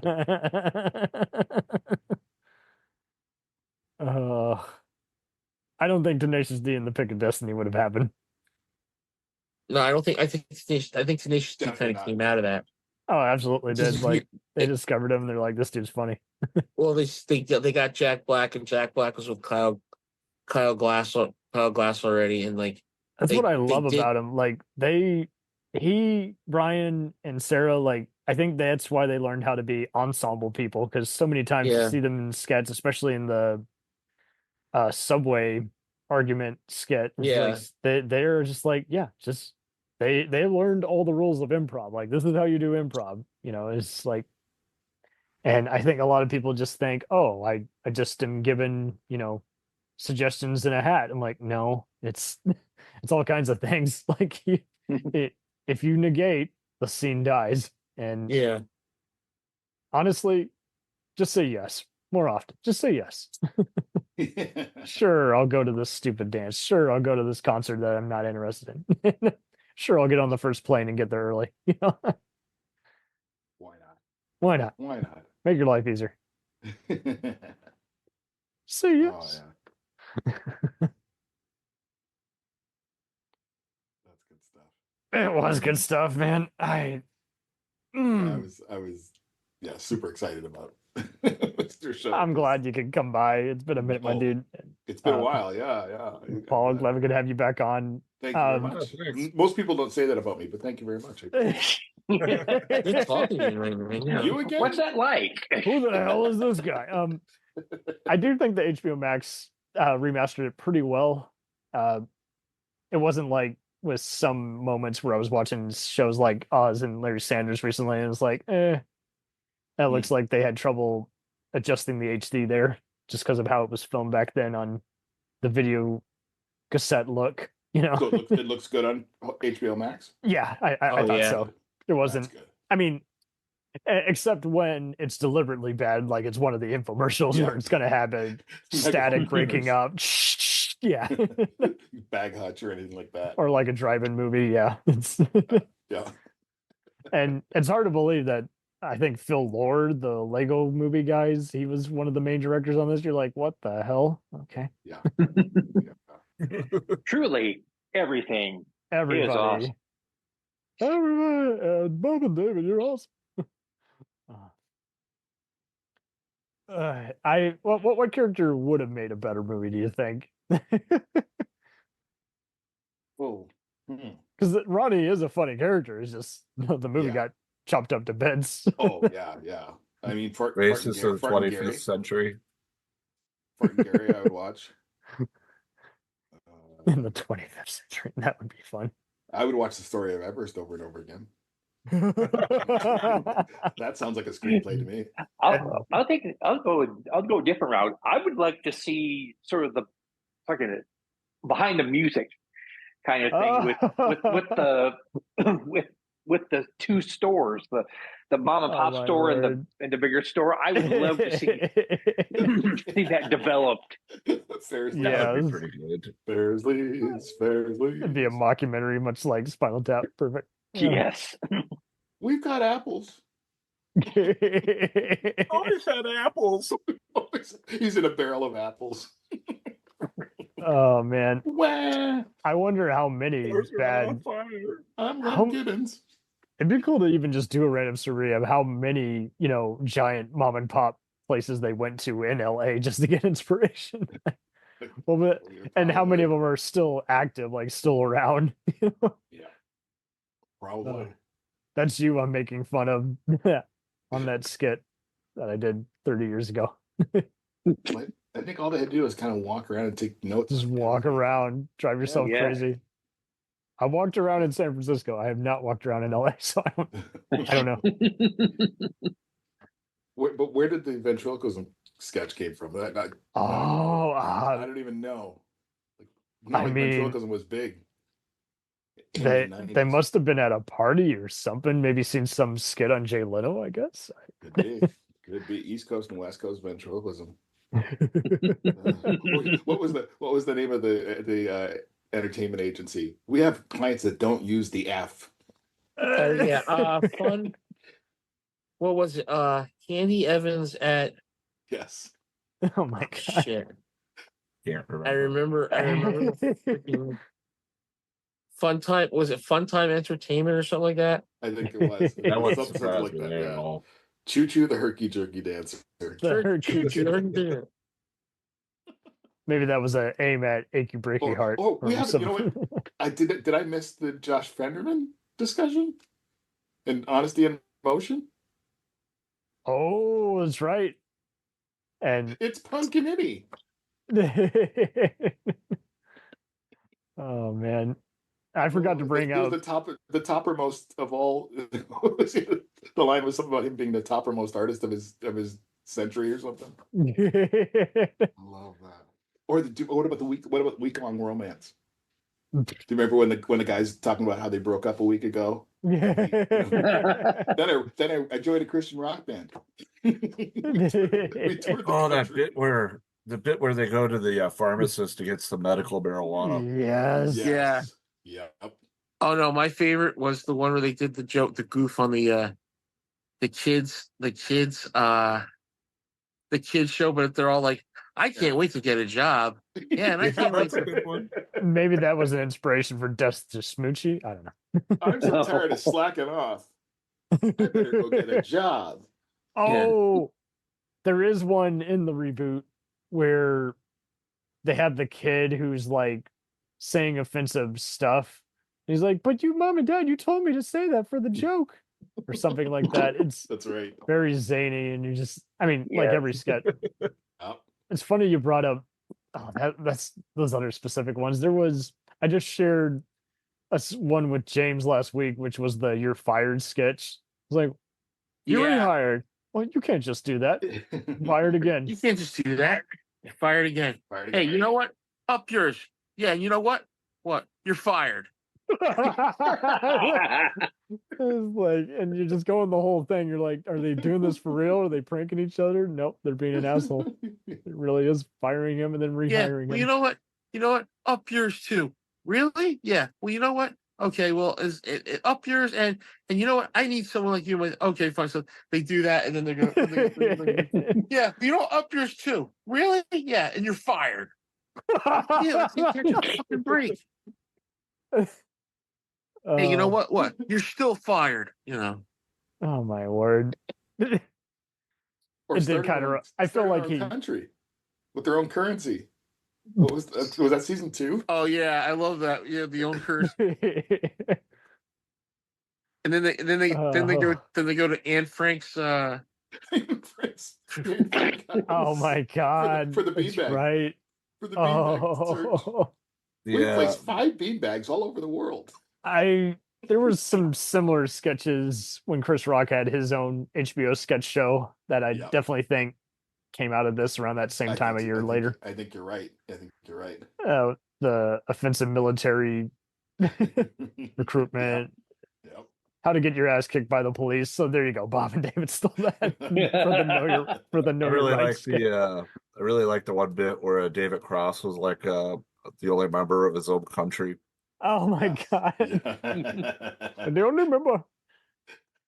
His own currency. I think it was called New Freeland, if I remember New right. Freeland. And I am letting the Jew run media take me over. Oh my God. And that's it. They did such a convincing job where I'm hoping if there was any shithead who tuned into it, like they took one look in the mirror and said, that's me. I need to shut up. I think a lot of people saw Ronnie Dobbs and said the same thing. I need to check myself or I'll end up with my pants half pulled down. Am I the only one that loves Ronnie Ren, though? I don't be the only one because I love Ronnie. I thought it was kind of amusing growing up, but I watched it and I was like, it's kind of average, but it's worth it for Jeff Goldblum. It really is. I know they hate it because they didn't edit it and cut it and all that, but it's not as bad as they made it out to be. It's just I think they just were too close to it, you know. But the y'all are brutalizing me is one of the funniest things. I love Mandy Patinkin with no clothes on in the middle of the stage. Like I showed my wife that she's a huge fan of Mandy. I'm like, oh my God, you haven't seen what he did on Mr. Show, what he did with David. Oh Cross. my word! Y'all are brutalizing me.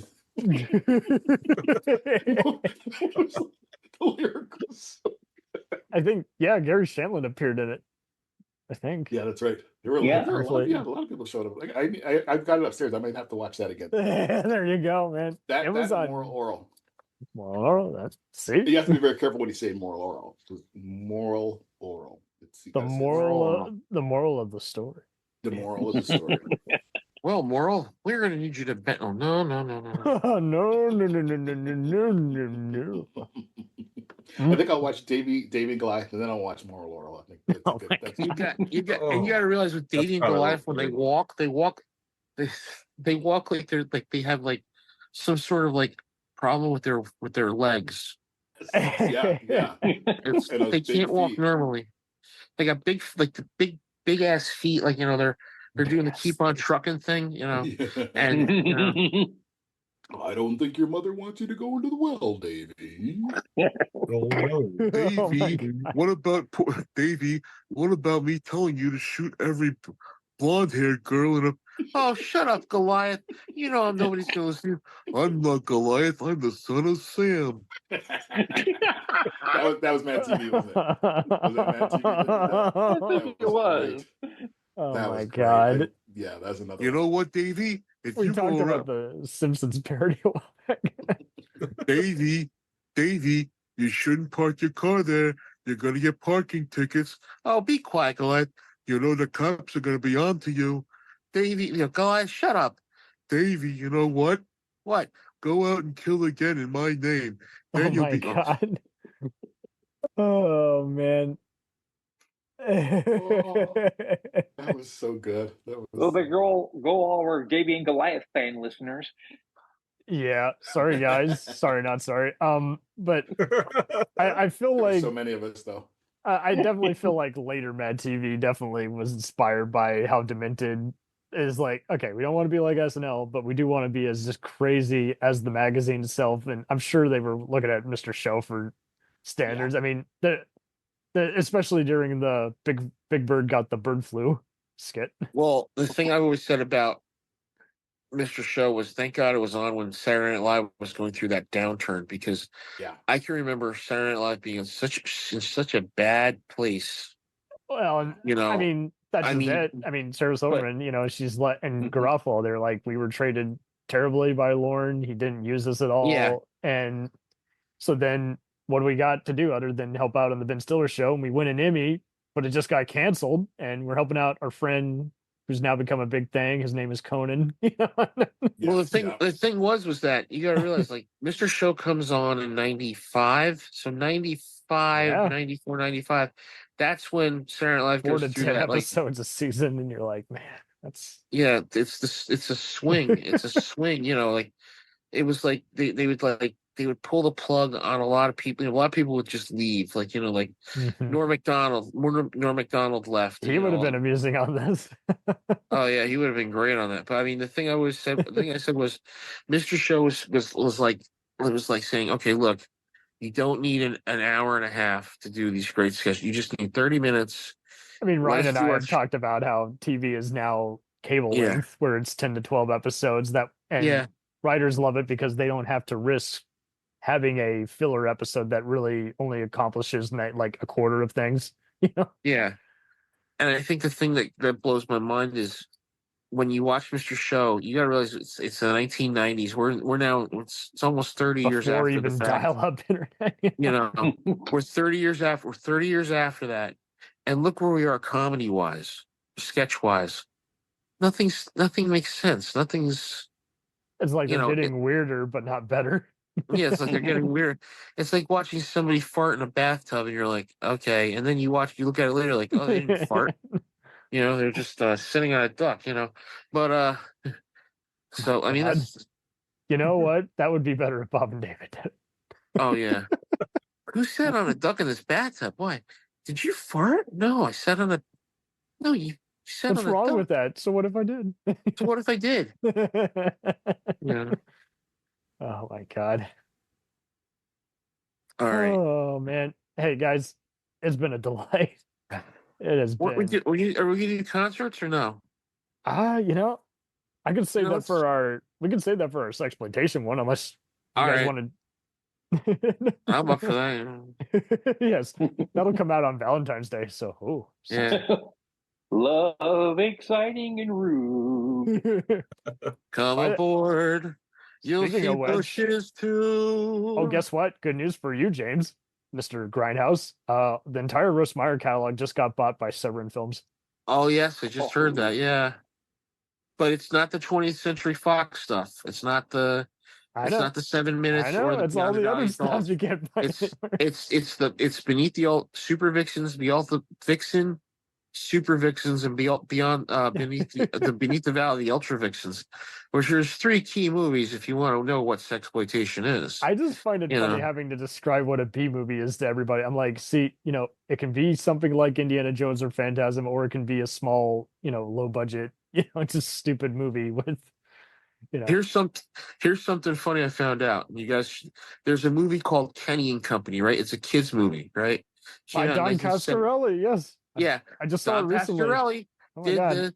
did the Mr. Bubba did the Hotep movie guy. Yeah. Yeah, did Phantasm. The Okay. Beastmaster, yeah. Yeah, the Beastmaster, Phantasm. So you got to think he does this little kids movie that everybody loves because Kenny and Company's a great movie to watch. You have to watch it to it's a great movie to watch. And then he does Phantasm like 2 years later and creeps everybody out of the train. Creeps everybody out. I'm like, I just watched him.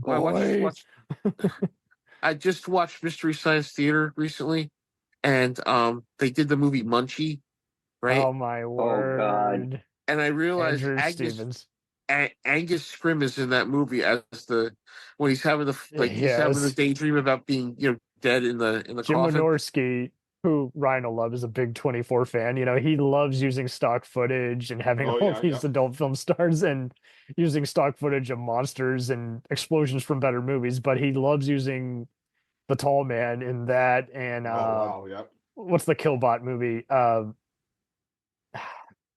Chopping Mall? Yes, Chopping Mall. He's in there briefly as the interrogator. I just saw that recently for the first time. You gotta listen to the commentary track where he's just going crazy. I didn't realize that that Angus Scrimm was actually a guy who did liner notes for like box sets for like Sinatra and shit like that. I didn't know that either. I knew he's worn many hats, but I didn't know that was one of them. He won like a Grammy. He won like a Grammy or something. As a tall man, though. Yeah, I loved him. I loved him when he spoofed himself as the tall man. As Transylvania 6'5". No. What was it? Oh, so there you go. Another. Yeah, you're right. No, Transylvania. No, Twist. it wasn't. Transylvania It wasn't Twist. Transylvania Twist. When it's like he's like, "Are you ready, boy?" And he's got the Phantasm ball, right? And the seeker, and he throws it, and he's like, "Well, it's 1-0 here. He's gonna take and there's a high fly ball deep to left center." And I was laughing hysterically because there's it's Angus Scrimm. It's the guy who's. And he's like, and you could just tell he was just like, yeah, I'll just fucking do it. I'll just make fun of myself. I don't care. I mean, that's probably why he's the narrator at the beginning of Wishmaster. He's totally still in Tall Man. Yeah. And then an ancient evil erupted from Egypt. Oh man. I got to post some stuff online for Mr. Show just so we can get back in the swing of things. I just sent a couple things. All right, cool. Cool. I found Davy and Son of Goliath and attached them. Oh God. Oh my God. Okay, Davy. The thing I love is that sounded like Eeyore.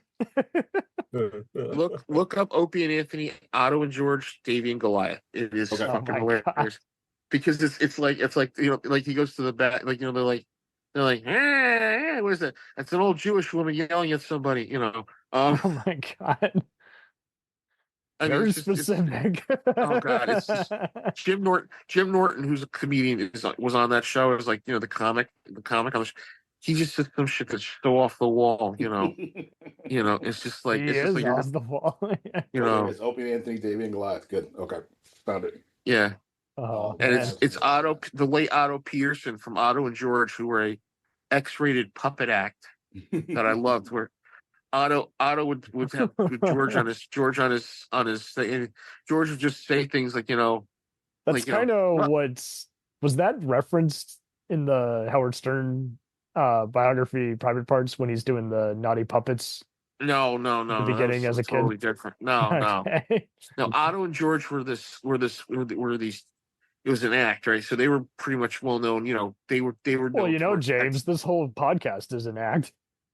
I know that, but I'm saying, what I'm saying is that I know they were known to be like X-rated, and he worked in New York. He quit school and he would work in New York. And one time he was working in New York and he saw this guy walk up and he's like, "Oh, you're very funny." And it was John Lennon.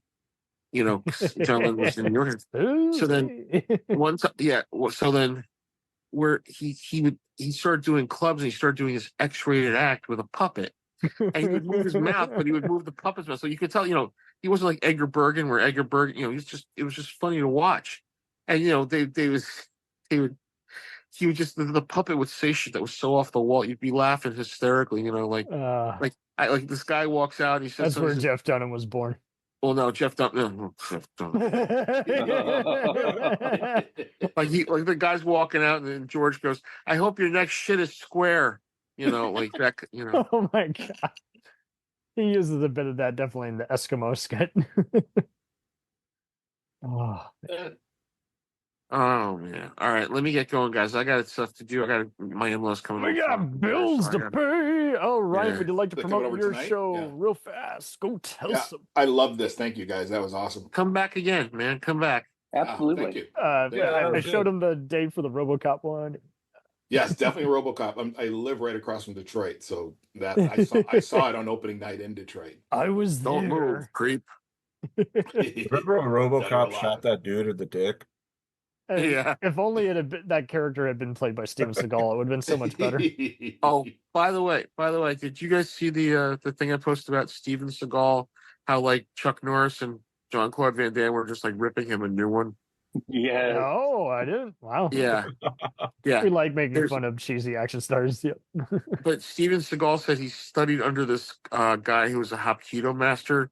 Oh my Because word. the one thing was the guy who's the Hapkido master died 10 years before Steven Seagal arrived to study under him. That's how con artists work, man. They didn't have the internet. But here's one thing that cracked me up. If you watch RoboCop 1 or 2, remember they're bringing out the new models of for the RoboCop.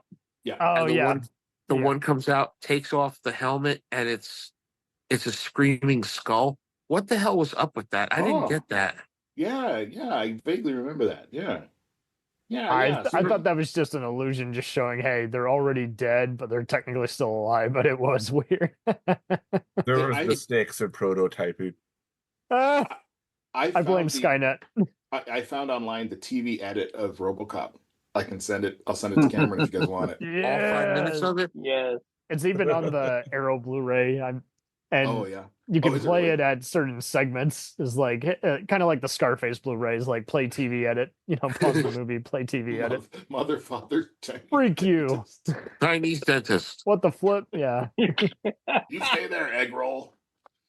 Egg roll. Oh my word. That's just as bad as Melon Farmer in Die Hard. You're just like, really? Who is Captain Falcon? No one has ever called that. Who is Captain Falcon?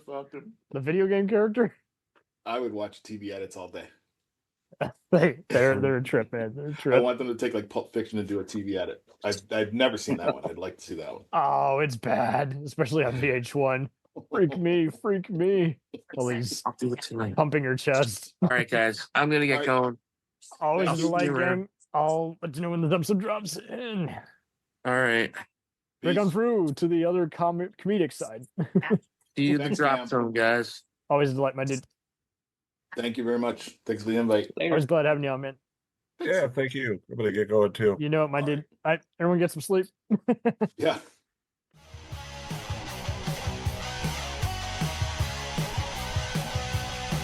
Follow us on the web on Facebook, Twitter, and Instagram. The podcast is available on Podbean, Spotify, iHeartRadio, Anchor, Apple, and anywhere else podcasts are available.